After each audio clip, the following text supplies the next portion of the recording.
You're listening to the Options Insider Radio Network, the home of the Options Podcast. For more quality options programs, visit theoptionsinsider.com or search for Options Insider Radio Network in your podcast provider of choice. Listeners can also access all of our programming through our mobile app available in the iTunes and Google Play stores. Select programs are also available via live stream at mixlr.com/options-insider. That's mixlr.com/options-insider. Don't forget to follow along with your favorite programs and submit your own questions for the hosts at twitter.com/options, stocktwits.com/options, facebook.com/theoptionsinsider, or via questions at theoptionsinsider.com.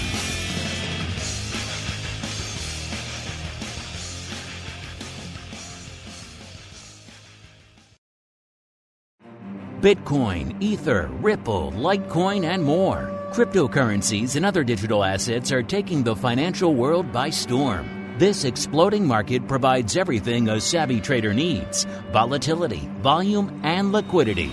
Provided you know how to find it. That's where we come in. Welcome to the Crypto Rundown. Each week, we'll break down the latest trading activity, trends, and developments on everything from coins to tokens, futures, and even OTC options. If it's moving the crypto markets, then you'll find it on the Crypto Rundown. Now it's time to dive into the exploding world of cryptocurrencies and digital assets. It's time for the Crypto Rundown.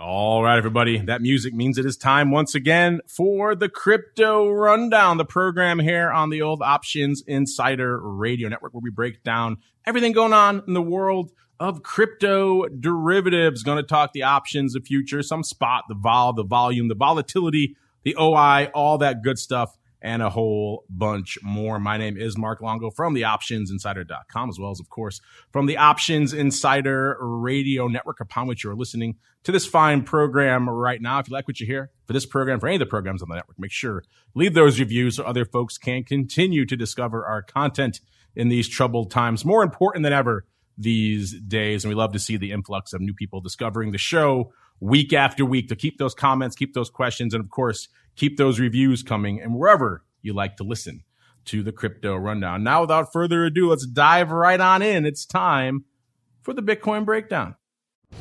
It's time to explore the latest trending activity, trends, and developments across the world's leading crypto market. It's time for the Bitcoin Breakdown. All right, everybody, welcome to the Bitcoin Breakdown, the portion of the show where we do exactly what the name says. We break down the world's leading digital asset, talking about the big dog, of course, Bitcoin. A good week for the bulls out here coming into showtime. We're seeing a bit of an upswing. You know, we were starting to threaten 10,000 to the dark side on recent shows. Now it seems like the resurgence is back in effect, maybe threatening 11,000 in the near future out there. Either way, Bitcoin at about 10,885 coming into showtime, puts it up almost 500 handles from where it was last show, about 484 and change. We were down right about 10,400, pretty much even on our last show out there. So quite the turnaround here over the course of the past week. Let's break it down now. The volume, the volatility, all that good stuff. A lot of these metrics coming at you courtesy of our friends over there in SKEW land, SKEW.com. Kick the tires over there for yourselves while it's still free. Get on over there. You can do stuff like look what the realized volatility has been in Bitcoin over the past 30 days, which, of course, is how much volatility the marketplace has actually exhibited over the past 30 days. So a bit of a rearward looking indicator out there. And it's up a little bit, about 57% from about 54%. Not a huge move, but a bit of an uptick, which is in stark contrast to if we look forward and what the market is pricing in for future volatility the next 30 days. That's the implied volatility. That's actually come down a little bit. It's down to about 45% from 50%. So a little bit of an interesting dichotomy there between the realized vol going back 30 days and the implied vol going forward 30 days. You don't typically see that in a lot of products out there. Usually you see a premium of the implied volatility to the realized, aka the risk premium. Right now, not seeing that in Bitcoin, which is certainly fascinating. Another reason why this asset class is fascinating and perhaps head-scratching at times. The SKEW out there, it's down a little bit. It was about 5.8% last week. Now it's about 5.2%.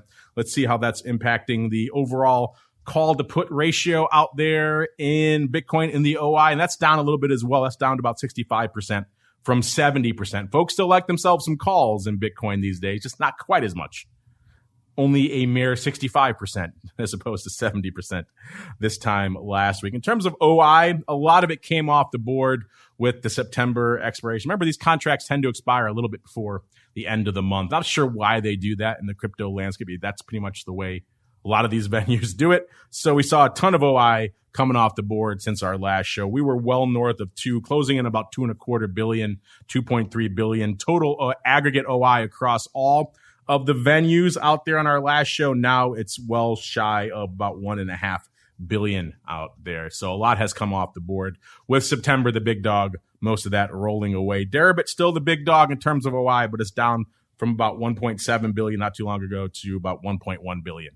Now, number 2 out there, let's break it down overall in terms of percent of OI. So we got DEREBIT at about 75%, still the big dog with number 1.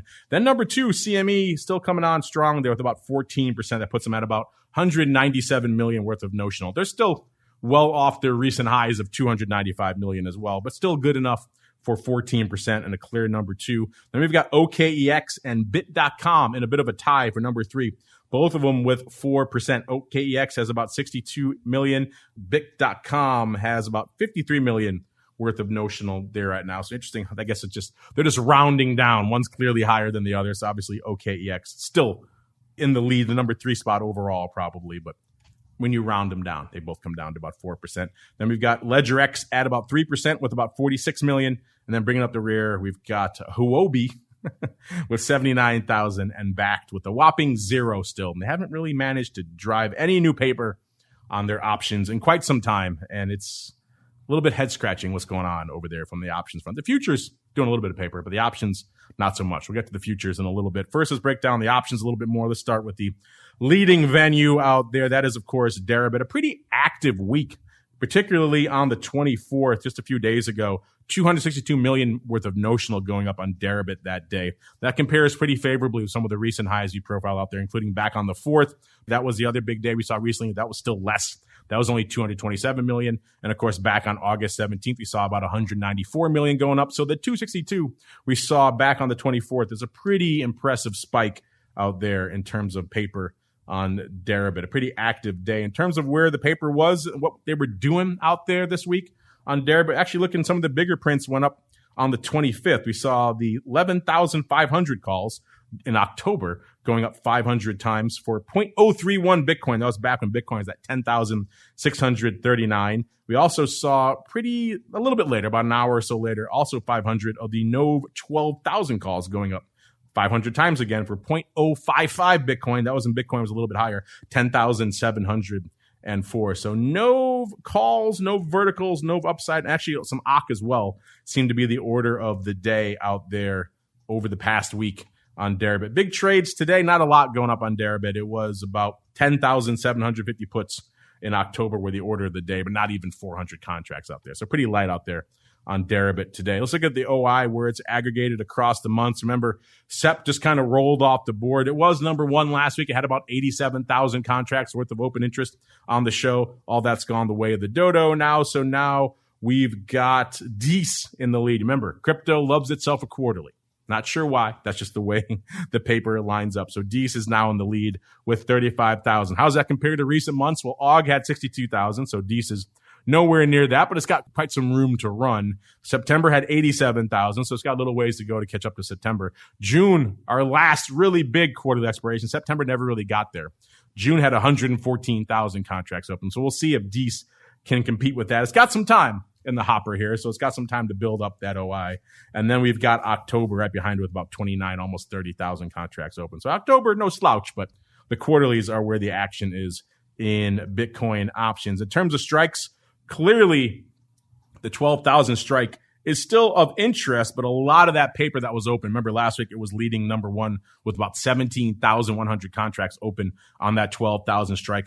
Clearly, a lot of that was in September because that number has gone down quite a bit now. It only has about 10,600 contracts open. It's still number one, but by a much smaller margin now. The number two strike is the 10,000 strike with, appropriately enough, 10,000 contracts exactly open on that strike. So 10,600 for number one, which is the 12,000 strike, and then 10,000 contracts even for the 10,000 strike. And then it all kind of falls off from there. So clearly SEP had a lot of 12,000 calls open in it. Let's go on out to another venue. That's a number two out there right now. This is CME. Not a very active week on the options front for CME, probably why they're notional down a little bit out there. Most of the days were well under 100 contracts or less. I think they only had one day over 100 contracts. Now remember, they're 5X contracts, so a little bit beefier than your typical DEREBIT contract out there, but still not a lot of paper going up over the past week. Futures, similar story with a few bright spots out there. Today, pretty light, only about 5,000 contracts, a little bit less on the tape out there right now. Friday, last week on the futures, we saw about 8,000. Thursday, 14,000. That was one of the bright spots of the week. Wednesday, about 11,600. Tuesday, not much at all, 5,500. And then Monday, a pretty active day as well, with about 15,000. So we're talking Bitcoin futures. Let's also check in with our old friend, the BAKKT volume bot. A good follow on Twitter if you're intrigued by such things. Let's see. They had numbers coming into here of about 508 million worth of total volume. That's down 33% on the futures front. And the open interest also down a little bit, about 9%, about 12.2 million worth of open interest out there. So things not exactly looking robust on the BAKKT volume front either. Now let's keep on rolling. Let's see if there's anything robust to be found in the altcoin universe. It's time to move beyond Bitcoin and find out what's moving the rest of the crypto marketplace. It's time to boldly venture into the altcoin universe. All right, everybody. Now it's time to explore the altcoin universe, get outside of Bitcoin a little bit, except for this first part at the beginning where we're going to talk market cap. And you kind of can't ignore Bitcoin there. Top 10 out there in terms of market cap. Remember, take the overall market caps with a big grain of salt. But the rankings, you can probably put more stock in those. Number 10, we got Bitcoin SV, 3.2 billion back in the top 10 there. Number 9, Cardano, also 3.2, a little bit north, about 3.25 billion out there. And then number 8, Chainlink, our old friend Chainlink, down to number 8, 3.7 billion. Number 7, Polkadot. It's been fascinating to watch the evolution of this top 10 just in the past couple of months. Polkadot at 3.86 billion. Then we got Binance Coin, almost 4 billion, a tick under 4 billion. Number 5, Bitcoin Cash, also coming on strong there again, 4.3 billion. Number 4, our old friend XRP, out of the top 3 yet again, 11.1 billion. Number 3, Tether, 15.4 billion. Numero dos here, ETH, 41.2 billion. Number 1 with a bullet, back over 200B. It's the big dog, Bitcoin, out there. Let's start breaking down some of these again. Let's go to ETH, the clear number 2 out there. Also number 2 for you guys in the options front. You guys like to sling yourselves some ETH. ETH had a good week, up 23.5 handles from last show. Coming into showtime was at about 364 and change, and we were at about 340 and change this time last week. So a good week for the ETH bulls. Let's see how the options are stacking up, the volume, the volatility, all that good stuff. Let's see here. 30-day realized vol going back again. That's up a bit. That's up to about 112% from 106%. So ETH has been moving. Looking forward, the implied vol also down, similar trajectory to Bitcoin. It was 73% last week. This week down to 61%. So pricing in a little bit quieter week and month to come here from a vol perspective. Let's see. Over the past week, we actually had a decent volume day on our last show day, last Monday. It was about 45 million worth of notional. Prior to that, the big day was on September 17th with 39 million. So we have seen some decent spikes of late. Then, of course, back to August, we saw spikes over 60 million out there. Nothing quite like that over the course of the past week, but still some pretty active days over there on Deribit. OI, same deal. Pretty much as we saw in Bitcoin, a lot of it coming off the board here with September expiration. So we're nowhere near the nearly 600 million we had open. That was kind of the recent peak. That's pretty much the overall peak for OI out there in ETH. That came in August, early September there, right before August expiration pretty much. It peaked at right around close to 550 million across all the venues. And right now we're nowhere near that. We're down around 350 million or so. And right before expiration, with September, we got close to 500 million, passed it a couple of times, but at the end of September, it was down to looks like about 475 or so. And of course, right now we're down to about 350 million again. So it got a little bit of climbing to do to catch back up with the peaks of open interest that were back in August out there in ETH. Let's go out to Ripple, our old friend XRP, up a little bit, about 1.5 cents from last show. That puts it at about, looks like about 24.5 cents out there. So no longer threatening the 20-cent level to the dark side, all you XRP fans out there. Bitcoin Cash just talked about these. Bitcoin SV having a good week out there. Bitcoin Cash up 18, almost 19 handles from last show. Bitcoin SV up about 25 and a third from last show. And of course, before we go, it's time for you guys to unleash your crypto questions. You've got questions about crypto. Who doesn't? It's time to find out the answers to your crypto questions. All right, everybody. Time for you guys to take the reins with your crypto questions here. First up, Nicholas. Got a little bit of love from Nicholas. He says, thanks for putting out this show. You're the only guys out there talking about crypto derivatives. Keep the content flowing. Well, thank you there, Nicholas. Thanks for that love. Yeah, it does seem to be an unheralded corner of the marketplace, but given what's going on out there in an ever increasingly more important segment of the marketplace, if you're watching crypto, you don't really understand what's going on in the options and derivatives, you're missing out on a big part of it. So yeah, it is interesting that we are still kind of the only game in town, but we're happy to have this niche unto ourselves. We built this network around the options and indeed derivatives vertical. So we're happy to add crypto in there as well. I'm glad you're liking it, Nicholas, and everyone else out there. Next up, we got a little bit more interest and or love from J Tunes. J Tunes says, love the Bitcoin correlation analysis. Similar theme here. Seems like you're the only ones putting out hard data on that topic. Everyone else seems to be speculating or doesn't release the numbers. How do you think it would fare if you extended the data farther? That's what we talked about recently on this show and on TWIFO, This Week in Futures Options as well. If you like that Bitcoin futures correlation analysis, listen, check out TWIFO. We talked about it there as well. And we talked about, it would be nice to extend that data a little bit longer to some of the earlier days of Bitcoin. Of course, when you get into those early days of Bitcoin, you have a couple of interesting things. Bitcoin wasn't really that big of a tradable asset then, so its correlation with other tradable assets probably wouldn't be as interesting. Probably also why it was assumed to be uncorrelated very early on, because it was kind of its own beast. And if you extend that data, I would expect to see something similar to what we saw when we extended it now to close to 3 years, which of course is the longest we can go, the farthest back we can go with those Bitcoin futures on CME. They were listed in December of 2017, which shows that the correlation gets less the longer out in time you go. But as our next listener points out, there's a caveat to that. We have also a similar question, related question from Flavius, maybe a Roman emperor writing into us here. I like that. He says, can any asset class truly be called uncorrelated when it moves in lockstep with equities for the better part of a month and actually exceeds, in all caps, exceeds them to the downside at the height of the panic?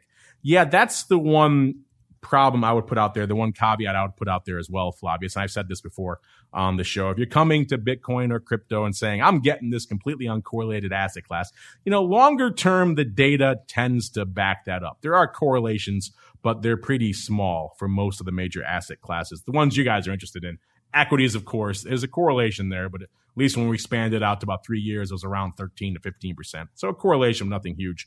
And then, of course, the other categories like FX or metals, you may sometimes conflate with crypto. Doesn't really have much correlation there either. Everyone calls it digital gold, Bitcoin, but doesn't really have much correlation there either longer term, except, of course, in those moments when it does.